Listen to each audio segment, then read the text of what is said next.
Yeah, I'd say it's a combination of it all. It's just the what we're trying to create. We're trying to create guys who are confident in what they know, who play the game really hard. And at the end of the day, the more you invest in something, the harder it is to quit, the harder it is to get down like quickly. So the more you put in, the more fight you have in you. And I think our guys are putting a lot in right now, and that's why in these closer games up to this point we fared pretty good. One game we'd like to have back in a close game, but other than that, we fared pretty good in the close games. And I don't know the stat right now of one-score games in the Big 12 or upsets in the Big 12, but there's no such thing as an upset in the Big 12. Like, there's not a such thing. There's just another game. That's bottom line. There's no favorites. There's no non-favorites. It's another game versus another team who can beat you, and repeat for 9 weeks in a row. Chris Carmen, Sundevils source. Kenny, I'm sure that you rewatched all of the officiating decisions in that game. I'm just curious about any feedback that you got or additional thoughts that you have about the targeting and things like that. Yeah, the targeting ones I kind of said after the game. Those are so out of the officials on the field's control. And by the letter of the law, with some views that they see, they say it's a clear targeting. So there's really nothing, whether we like it or not, is more of a rules problem. Do we want to reassess the rules in the off season of maybe like we talked about? Does there are different levels of targeting that allow you to come back in the next game and not be suspended for a week or so, or for the following first half. But by the letter of the law, they believe that it's targeting, and they got a good look at it. Other things on the field. I'm a rules guy, so I ask a lot of questions as to why certain things are called certain ways, and yeah, I had some questions about things that didn't go our way, and I've had conversations with the Big 12 about it, and they've been really are respectful to get back to me with fair answers, but I don't want to disclose those publicly. Technology athletic. Do you remember anything about your post-game interview on ESPN? Yeah, remember everything. He was like this guy, and you were like, no, this guy, and then you guys kind of ran off together. And then I said that guy, and he said this guy. It was just this really cool moment in college sports, and it seems like college football, everyone's trying to grow up. It's almost becoming professional sports. How important is it to have a moment like that after? Yeah, I mean that's what coaching's about. I mean that kid's put in so much work, and like I said, he's worked and worked and worked and worked and worked, and he prepares like that every week, and that was his best week of prep. Uh, I think I said it in here that he was really clean. Us being able to show him all the looks 2 weeks in a row, I think really helped him. And then he went out there and performed. I mean, we had uncharacteristically, three or four drops, depending on how you look at it. I mean, otherwise he would even have a better game. And the fact that he was poised at the end of the game was kudos to him. And then, like I said, that moment right there is just natural. There's no fake about it on either side. It's just the culture we're trying to build here is, you do things for other people. Just to follow up real quick, when you were hired, you said you guys were going to have fun. At the same time, when you were hired, everyone made a big deal about how young you were. Was there any temptation at all to try and say, you know what, I have my own program now, I have to act a little bit older than my years, act a certain way, or were you always certain that just being who you are was the way to go? Yeah, I've tried that whole be something different for like 6 months at another school, and it failed miserably. It probably wasn't even 6 months. It may have been a month and a half. I tried the whole let me be what all these other coaches are, or what you're supposed to be, or quote unquote. But that's never worked for me. I mean, I'm a goofy little guy who didn't play college football. I mean, if I don't act the way that I am, everybody's going to see right through it, and it's not going to work anyway. So I better just be genuinely who I am all the time. And it may not be like the model of what success looks like in college, but I do believe it's the only way that I can have success and we can have success is if the person, steering the boat believes and is genuine to who they are. Max. Coach Mike Wilson, sports byline No relation to the Wilson we were playing this week? Okay. There's a lot of question, Sam makes the game-winning toss. At the end of the game, you guys are celebrating, after the game, and people can see the trust that you're gaining. With Utah coming to town and Utah being Utah and physical, how do you kind of temper that a little bit with him? Or do you even try and temper it, just kind of let it grow even more? Yeah, you don't temper it. You just keep growing. And like we talked about today in meetings, it's about us. It's about us. We still, other than the first half of Wyoming, which was, I think I said it was one of the best halves of football I've been associated with, we haven't played a clean game. At least haven't. And I think that's the challenge for our guys is let's go play up to the level we're capable of, right? And that's not even with getting better. Like if we just stayed the same and played to the level that we were capable of in the last few weeks, we're going to be a tough team to beat. And then hopefully we're also getting better and then going to go play to our capability. But we still haven't done that. But with Sam, he's just going to get better every week. I think I've said it 2 weeks in a row, but this is the worst he's ever going to be. That doesn't mean he's going to have a bad game. He's going to. I'm going to coach a bad game. I'm going to suck again, right? One of these weeks when I come into this press conference, that's the nature of the sport, right? But as long as at the end of the day that meter's going up by the end of the year, then I know we're going in the right direction. Hey, Coach, Max Bay, Arizona's family. Speaking of Isaac Wilson, Kyle Whittingham said today that when it comes to Cam Rising's health, he said, we'll see what happens this week, but there's a chance. Are you going in fully prepared that 90-95% sure that Wilson's going to be the guy you see on the other sideline on Friday? Or if Rising is going to be thrust in, finally returning after all this time, are you going to have like a backup game plan necessarily for that situation? Yeah, we're going to prepare for Utah. And, Cam's one of the best quarterbacks in college football. He's been one of the best quarterbacks in college football. He's one of the toughest players in college football. I think anybody who questions Cam Rising's toughness needs to go watch him play the game of football. And I think you'll put to rest the question on Cam Rising's toughness. So we're preparing to play Cam and Isaac. And whoever we play. But more importantly, we're preparing to play us. And we have to be the best versions of us on Saturday, and that's cliche and corny, but it's the absolute truth. And bouncing off of that, what have you seen from Wilson in his performance 2 weeks ago against Arizona, and what necessarily do you feel like are his strengths necessarily? Would you struggle probably with those? Yeah, so we lost. We recruited him. He was one of our top guys. I built a relay. I played chess with him. You can ask him about our chess match here. I beat him here. And then he beat me on chess.com, so he got me back. He got it back. And I shouldn't have beat him. He should have beat me. He's really good, actually. But he's a smart guy. He's savvy. He's confident. He extends plays with his legs. Obviously, he had to go on the road to start in Stillwater. Good. And they found a way to win the football game, so kudos to him. But he's just a very confident guy back there. Like I said, he extends plays, confident, can make all the throws. That's why we recruited him. So I know the bye week, what it did for Sam, is going to do the same thing for him. If he's the guy, they're going to find a comfort in him, find what he's good at. They're going to double down on what he's good at. They're going to play to his strengths coming off of a bye with a younger quarterback. So I think we're going to get a better version of him, or we're going to get one of the best quarterbacks in college football, Cam Rising. Either way, we have to play Utah. And their brand of football is if you can't stop the run, it really doesn't matter what anybody else does. If they rush the ball for 6 yards a carry and they stone you, right? Everybody else in the field they're just kind of there, waving a towel. It's all about the physicality of this football team and the culture of the football team. Damon, Colin, Logan, Doug, and Sam. Well done.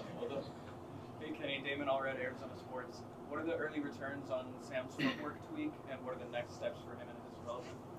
I think it was just, I know he said some really fancy, I had no clue what he was talking about. He was more balanced, he's a little bit of a hopper, which is fine, but he was definitely more balanced as opposed to lunging kind of earlier in the year, more on his back foot. I don't know what he said. And I think it provided me more accurate. I think because he was in balance more, he wasn't overstriding, because he wasn't lunging. And it's very, very simple. Think about a baseball player that's always leaning forward, right, versus a baseball player who starts balanced, right? Everybody can relate to that because most people swing a bat. And I think it's only going to do him justice. And the best thing about Sam is he's a self-corrector, so he can see things. He can feel what's wrong. He can feel himself do something right, and then he can correct it on his own. Obviously, you as a coach would love to say, like, I fixed things, but Sam's super intelligent. He cares. And most of those times, those guys are just as much self-correctors when it comes to their own fundamentals as they are, a coach fixing it or some waving a magic wand. Kenny Dillingham, ASU 15. Beyond just the win for standings purposes, kind of macro things the importance of winning in an atmosphere like that, it's one thing to get people there, but to, I guess, capitalize on that, especially with the big one. I mean, what's the importance of that for you? Yeah. Momentum? Oh, it's huge. It's huge for getting people back excited about ASU football, getting people back in the stands to be something that people are like, were you at the game? Were you at the game? Did you see the game? I think it's such a small thing, but when you can be involved in those questions of were you at the game? Did you see the game? Right? I think that just multiplies week by week. Were you at the game? Did you see the game? Did you see that play? Did you see this? Did you see that? I think all of that just excites people. And when you're living in one of the largest cities in the country, you don't have to hit 50% of the people in this city to not have to be an ASU fan to activate the Valley. We need 10% of the city to be an ASU fan, and this is going to be one of the craziest environments in sport in college. If 10% of the people are like, dang, I want to be a part of that. I want to be a part of that environment. I want to bring my son or daughter into that environment. And I think this Friday night, will be a fun test. You got a 4-1 Utah team versus a 4-1 Arizona State team on a Friday night on national television, right? The country's going to see what kind of support we have for our football program. Every recruit in the country is going to see the kind of support we have for our football program. And every recruit's going to look at that, or they're going to show up and they're going to say, man, that place is rocking. Or they're going to say, not a lot of people there. And I know that's weird, but that's the absolute truth. Logan, go ahead, Colin. Yeah, another one. Okay, can I just follow up real quick? I know you mentioned scheduling stuff post game on Saturday. Did you get any clarification at any point, like in the summer, even from the Big 12? I think there's only 2 schools that face this scenario this year, and why that happened. Yeah, I'm sure I didn't. I'm sure there's a good reason for it. I mean, I'm sure there's a good reason for it. To us, it's a challenge. I mean, at the end of the day, we're in year 2. I mean, it's not about shortcuts. It's not about the easy way out. Everybody wants to win now, and I want to win now. Trust me, it's much more fun to win than lose. But it's all about the process. It's funny because you show up and, we're one play away from this being the complete opposite press conference. But one play makes this a positive press conference. One play the other way, and we're horrible. And are we going to get over the hump? And look how hard it's going to be to make a bowl game. And, oh, you guys started so hot. What happened? If you get focused on the result over and over again, right, you're in trouble in this deal. You better just be focused on your process, have belief in what you're doing, and stay focused on it, because you're going to win or lose games that you should and shouldn't. And if you're worried about that, that should be how you feel after the game, not what you're worried about. You put a video cam over on kickoff. How do you describe the importance of having a player like that when he doesn't kick off? Absolutely critical. We joked around because he wasn't on kickoff, the first kickoff versus Texas Tech. We're 4-0 when he runs down the field on kickoff. And that seems comical and laughable, but it also is a mindset that, like, our best dudes are in it. Like, our best dude, like, set your jaw. Our best dudes are playing this game in every facet. So I think kudos to him for, being that for us in terms of, games on the line, run out on kickoff. Put your best players in there, run out on kickoff. And I know there's probably a lot of people that think we're crazy for putting them on kickoff, right? There's not even kickoff in the NFL. Why would you put him on kickoff? Well, I'll tell you what, that kickoff play is going to get him drafted. not just his ability to play football at running back, but when a scout and when a team sees a running back add versatility in more way than just being a running back, and they see his toughness, they see his competitive drive, all of that stuff adds up to help you get drafted and help you have personal success along with team success. And it's funny that most things you do that help the team actually help you personally as well. But you get so distracted by what the world wants you to be personally that you lose focus that people are drafting players to join a team. They're not drafting players to play singles tennis. So if you're the best teammate, if you add value to a football team, the odds of you going higher in drafts, the odds of you being picked up go up. And I think that right there, that play is going to be a lot bigger to Cam's career at Arizona State, but even beyond than people realize. Sammy, Chris, and Blake. Coach, last year you guys went to Utah, so a 55-3 loss, biggest loss of the year. What was the score? 55-3. One more time? 55-3. What do you see as the biggest difference between your program then and now? Yeah, we're just, year two. Like I said, last year we didn't have any depth. We couldn't practice. I mean, we were a 7-on-7 team, pretty much the entire year, and we gradually just got worse and worse and worse and worse and worse, which is unfortunate in year one because you should be trying to get better. But if you wanted to field a team last year, that's the only way we could. And this year we have enough depth that, I believe in the spring we got stronger, and then we could practice, and we got tougher, and we practice hard. I mean, we still have 24-period practices. Right? There are teams that do that, and I know the exact teams that do it, or most of the teams that do it, and then there are teams that don't, and there's not a wrong way or right way. There's just the way I believe. And I believe that how we practice and the toughness that goes into those practices, you're starting to see on Saturday. And I think the weight room is starting to show up on Saturday, especially, our D-line is doing a good job stopping the run right now, and our O-line kind of got back to the identity of getting off the rock, in which I kind of pulled them away from for a few weeks when I scared them with too much scheme and too many ghosts. So, Kenny, Malik McClain did not dress that game. Is there anything update on him? And then also, what have you thought about just kind of your backup wide receiver situation? yeah, so Malik, we're going to try to redshirt. So the plan is to redshirt him. Obviously, he came in late in this process, and he's a really good player. But he has a year left, and he's still learning the system, and he missed some in the summer for a variety of reasons, going back home and stuff like that. So we didn't feel like we were doing him justice playing him 8 snaps, 12 snaps a game as he was getting back into it for his final year. So I met with Malik. We talked about it. Does that hurt us a little bit this year? 100%. I mean, he was a really, really good depth guy, as you alluded to. But for him personally, I definitely think, and for us in the future, I definitely think it's a win-win. For him and for us to get him back. It does put a little stress on our depth because we did lose some depth.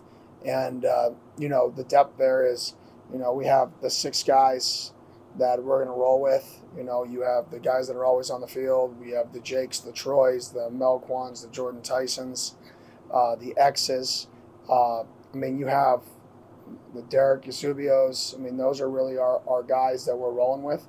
And then if, bad things happen, we'll reassess it from there and go from there. But I'm not going to chase too many ghosts with, if we get past 6 to 7, if we have to get to that 8th range, then, we'll chase those ghosts when we chase them. Blake, then Doug. Hey, Coach, Whittingham and Sundevils scores Sherlock to the Taylor, another touchdown last week. Certainly some nice wing from the offense. What have you seen from his impact in the system and opening up the offense? Yeah, he definitely is great with the ball in his hands. I think one of the things he does that people don't really give him credit for is he's a really, really, really physical blocker. Very physical blocker. If you just go watch him play the game of football, he plays the game extremely violent, extremely physical. And I think that's one of in today's day and age, when most teams are 11 personnel and everything's about, can your tight end block an end? And every defense says, my D end will never be blocked by your tight end. If you can, create ties at tight end consistently, you're going to open up creases. And that's a guy who's not just catching the ball well, but he's blocking his butt off right now. And he's a joy to coach, man, like absolute joy to coach. He's one of the funnier dudes on our team. He always smiling. He's got great energy. He's always battling through things. Like, I'm extremely happy. We got very lucky to get him just in terms of the time we get him to fill a major need, and I'm glad he's part of it. Doug, Damon, Jordan. It's Doug Franz on Plug.com podcast. Go back to your Cam on special teams, philosophy-wise. I remember Will Sutton on special teams, so I know Todd did it. Is it something you picked up from him? Is it something that other coaches didn't do and it galvanized you to do it, or does it go all the way back to Chaparral? I think it's just special teams is important. And I think in order to get buy-in, you have to have whatever your best players believe in is what your team believes in. So I think your best players have to believe in the vision. And if the vision is we're going to win the margins and we're going to win the tiny points in the game, right? Because most of the time nothing gets returned on kickoff. Nowadays the ball's kicked off from so short of a range. Everything's a fair catch anyways. But it's the mindset that, yeah, I'm going to run down, sprint 50 yards, and make a play if needed.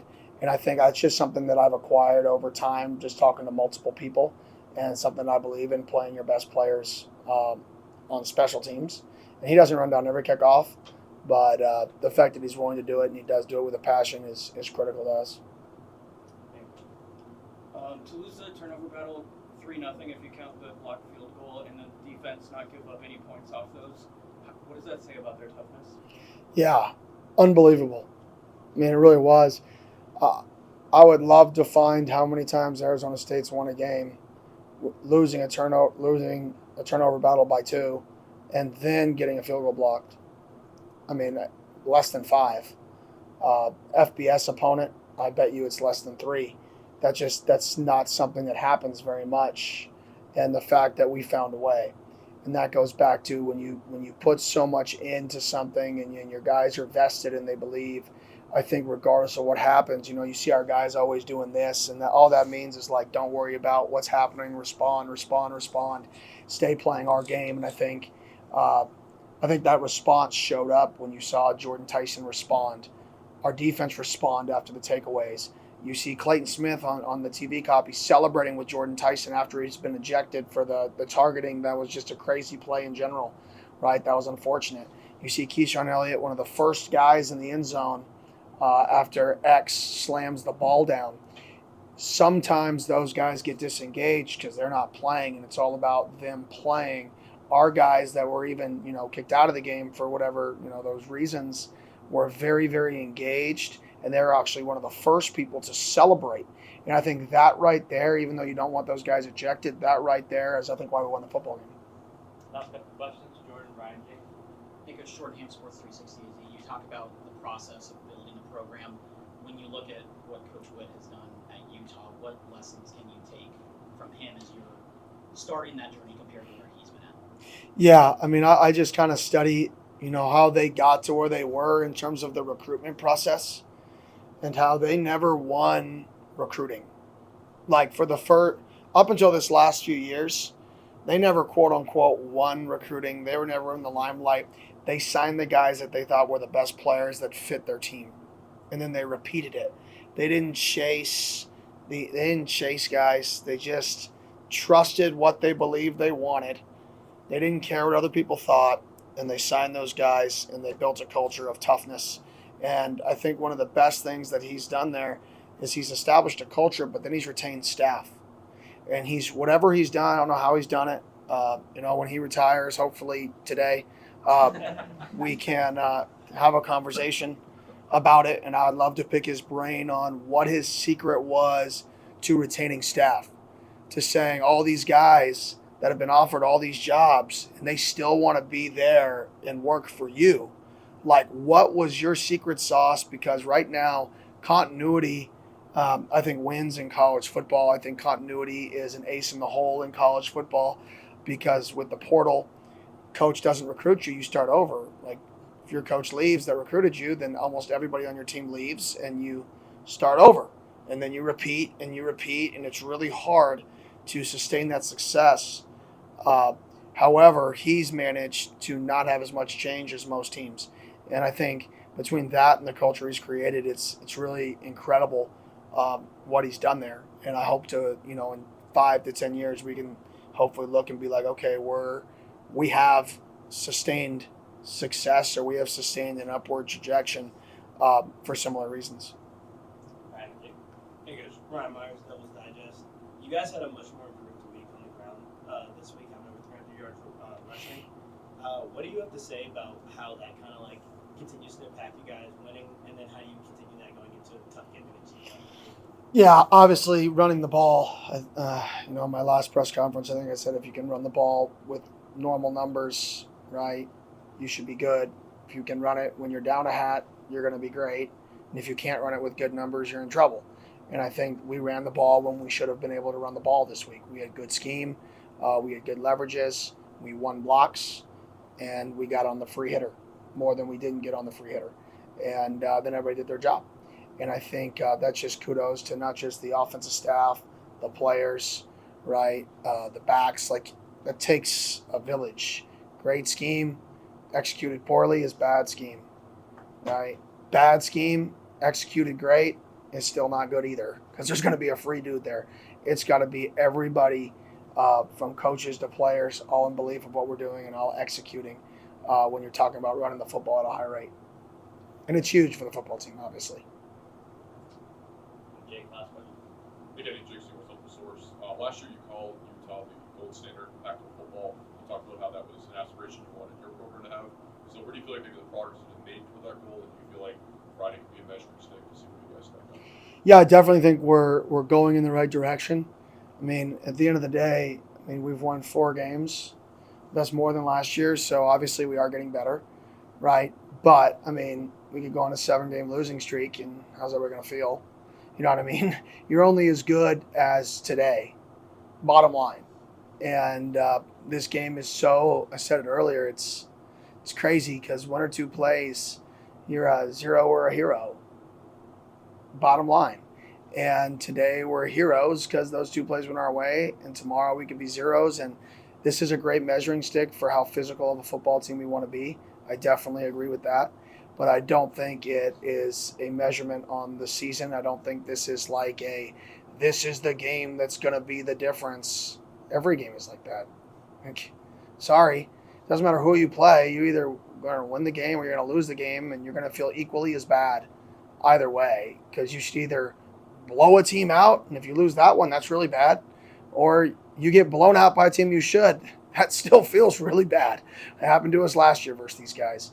So it's a great measuring stick of where we're going, but the secret to them is not what they've done in a given year. It's what they've done over a period of time. And the only way to, when I say they're the gold standard, it's the consistency they've created.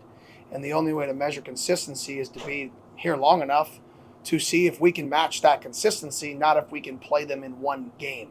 And that's what I mean by when I said last year that they're the gold standard. It's the consistency that program has year in and year out, and you know what to expect is rare.